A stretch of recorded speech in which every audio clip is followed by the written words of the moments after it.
Hi guys, welcome back to my channel and I'm back again with another really interesting coding interview question video.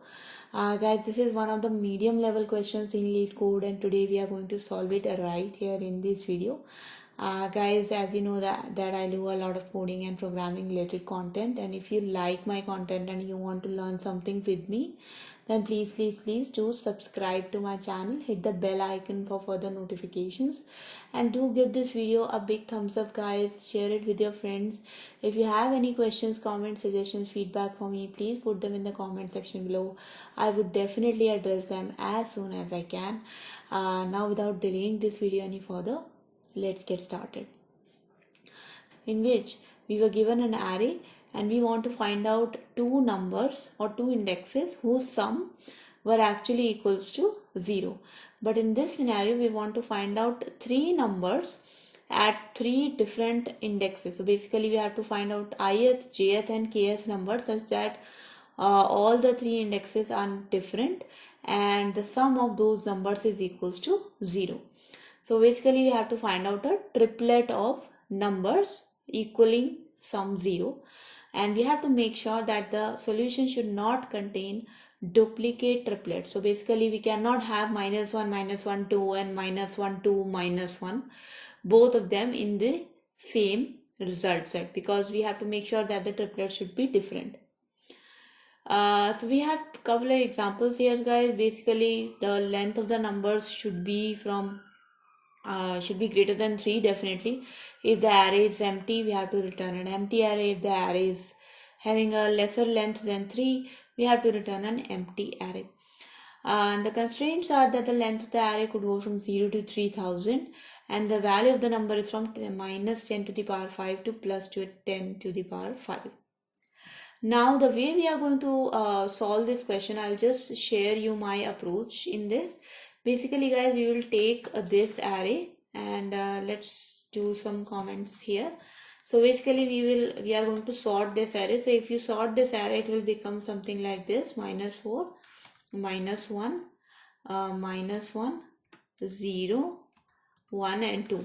And what we are going to do guys, we are going to select a pivot element. So for example, I selected the first element here, and then we'll make this next element to the pivot element and the last element in the array as a lower limit and a higher limit.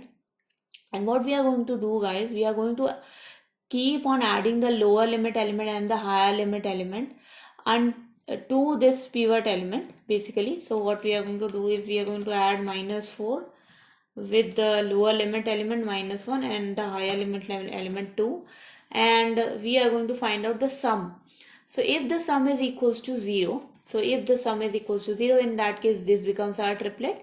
But in this case the sum is not equals to 0. So we have to give a condition if the sum is less than 0. So if the sum is, let's suppose in this case the sum is -3, right? So in this case, if the sum is less than 0, what we are going to do? We are going to basically increase our lower limit. So what we will do? We will increase the lower limit. So in that case, now my triplet will become equals to -4, and the next lower limit is also -1. So basically we can simply ignore it. So we will take the further next lower limit, which is 0, and the higher limit will remain the same. So 2. And in this scenario also guys, the sum is less than 0. So we will increment the lower limit again. So -4 and the lower limit becomes 1. Higher limit becomes 2. Still the sum is not equals to 0. So we will change the pivot element in the next iteration. Now the pivot element will become equals to -1. So now we'll add -1 with -1 and with 2, and definitely you can see guys that if you do -1, if you add -1 with -1 and with +2, then you will return 0, right? So this will become our first triplet, and similarly we will have another triplet, and that's how we are going to create an array of triplets having sum 0. So I hope the logic is now clear to you guys. So that was the approach. Now let's jump to the implementation. So to make this thing actually work, guys, first of all we have to sort our array. Let's do arrays or sort nums. And now what we will do, guys, we are going to simply create a result list. So basically initializing our result array list. So let's make it like this. List of integer result becomes equals to new array list, and just initialize it. Now what we will do, guys, we will start iterating the loop from 0th element to less than nums dot length -2. Why -2, guys? Because we are going to select one pivot element and the next two elements will be your lower limit and your higher limit. So if you do not do this I less than nums dot length -2, what will happen? You'll get an array index out of bound exception. So because you are already covering the next two elements as your lower and higher limit, so always keep your iteration to less than length -2. Okay. So that's about the outer loop, guys. Now what we will do, we will check if the ith element is 0. That means if we are at the first element, or if we are not at the first element, that means I is greater than 0 and our ith element is not equals to your I minus 1th element. Why we are doing this comparison, guys? Because if your previous pivot element and your next pivot element is same, then you can end up with the, or not can, you will definitely end up with the same, either you will end up with no triplet at all, or you will end up with the same triplet. So that's why you have to make sure that your pivot element is never same as that of the previous element. Correct? Okay, so that's your if condition, guys. So once this condition is over, then you come over inside this if, and now we will start iterating from our lower to higher limit. But first of all, let's initialize the lower limits. So if ith element is my pivot element, the lower limit will be I plus 1, right? And the higher limit will be obviously until the length of the array. So nums dot length -1. What we will do, guys, we will create an element called as remaining sum. So obviously 0 is our total sum, and if I subtract the ith element from it, this will be my remaining sum, and I have to find out two elements between lower and higher limit in such a way so that their sum becomes equals to remaining sum, right? Now we'll start iterating between lower and higher element. So while low is less than high, now what will we do? We will create a sum, right? So the sum is definitely equals to nums dot low and nums dot high. Okay. Now if the remaining sum and the sum value is equal, what will that mean? That we have found our triplet. So in that case, just add the triplet arrays dot as list, and the triplet will be your ith element, your lower limit element, and your higher limit element. Correct?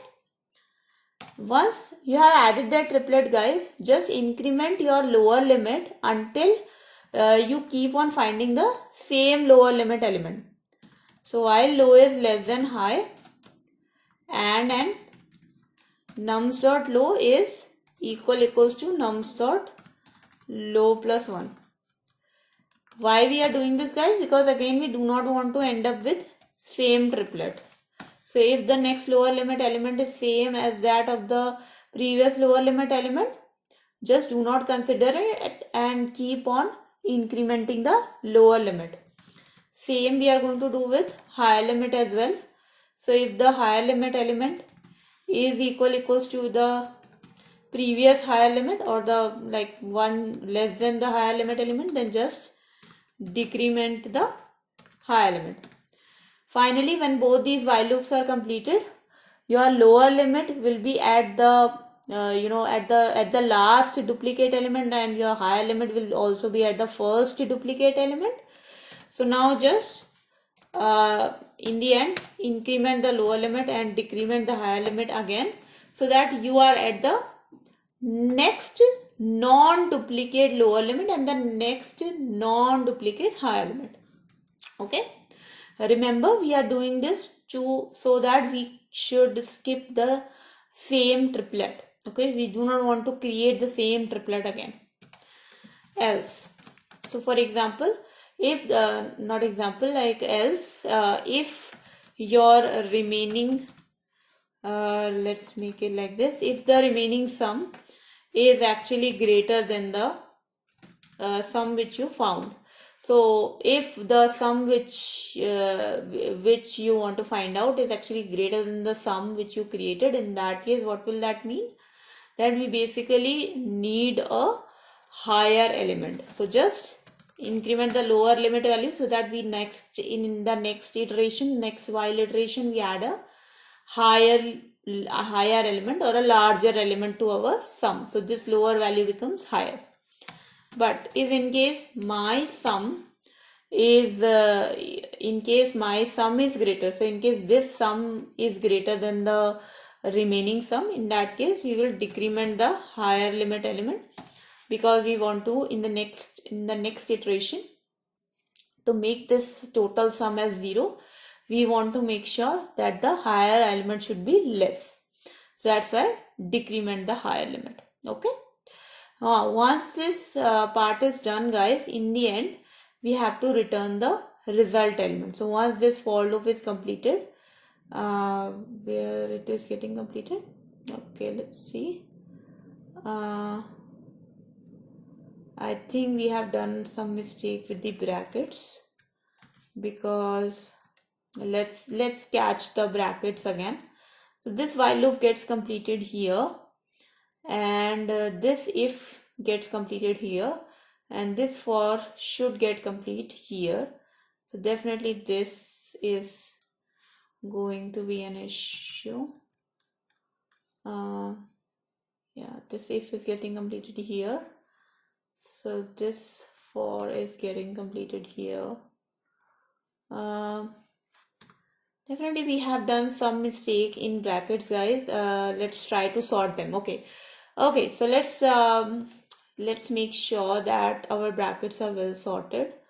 So definitely this for loop is should get closed somewhat here, I think, and this while loop gets this if is here, this if is here, this while is here, this if gets closed here, and this else is here, and this else is here, and finally the whole while should get closed here, which is this while, and then our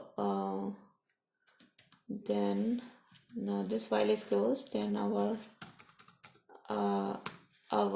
if should get closed, and finally my for should get closed. Okay, and now I know what was the issue. It was actually this issue. Okay, so we did a small mistake for the bracket, guys. Always make sure that all your indentation should be correct, so that you don't fall into such traps like me. And yes, guys, so basically what we are doing, once this outer for loop is completed, we are basically done with the populating our array list, and I'm returning the result array list. So let's run this code, guys, and I hope that there are no issues in it. So it runs pretty much fine, guys. You can see that the answer matches the expected answer. And let's submit this code, guys. Let's see if this does get submitted. And yes, guys, you can see that my answer is accepted here.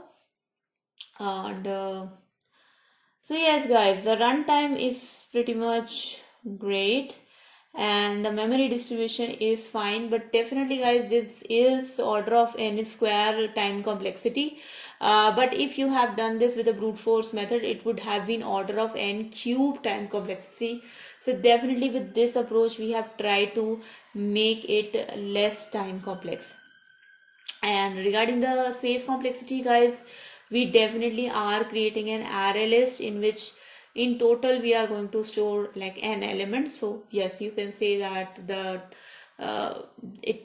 it's kind of order of n, but because we are creating a matrix, you can say that's order of n square. So that was the video, guys. This was a medium level question. It is kind of a little bit tricky to understand and to solve it within time complexity, but I hope that this approach is now clear to you and your coding practice became a little bit better.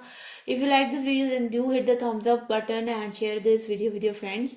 If you guys want to really support me and my content, then please subscribe to my channel and hit the bell icon for further notifications of my future videos.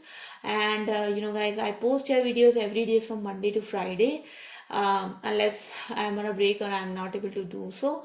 And that was the video, guys. If you have any questions, comments, suggestions, feedback, anything you want to say to me, please put them in the comment section below.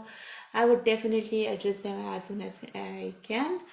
And thank you so much for watching, guys. I'll see you guys next time. Bye bye.